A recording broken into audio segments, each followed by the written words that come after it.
The dense stands of fir, pine, and cedar that blanket much of Washington state have dominated this landscape for thousands of years. Indians used the trees for houses, canoes, and baskets, and when the white pioneers arrived, the forest became the backbone of their economy. For the early explorers, it was their first encounter with the region's vast forests that often remained the most memorable.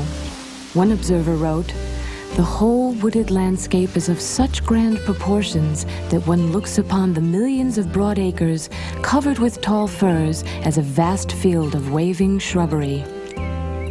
What looked like shrubbery from afar were actually trees that were bigger, wider, and taller than anyone had seen before. Trees that could take 20 men to surround. It would not be long before the forest and the trees would be seen not just for their impressive size and beauty, but also for their potential profit.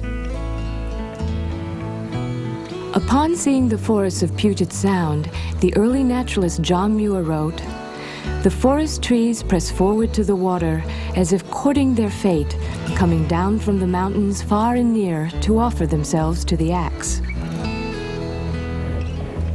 By the mid-1800s, logging had become the region's first industry. California was hungry for Northwest timber, and trees became green gold. Loggers came from across the country, from Maine, Michigan, and Wisconsin. They logged by hand using double-bit axes and cross-cut saws. The trees were huge. Their tools were primitive. They could spend an entire day chopping down a single tree. It was a dangerous way to make a living. Many lost their lives. But loggers loved their work, and they worked with pride.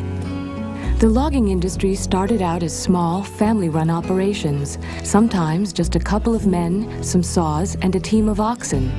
Sawmills were built by individuals and their families, and towns grew up around them. But by the 1890s, the railroad had arrived, and so had Eastern investors. Logging quickly became big business. Communities like Aberdeen, Port Ludlow, and Port Gamble were all built on logging. And they reflected the cycles of the industry, prospering in good times and suffering when the industry was down.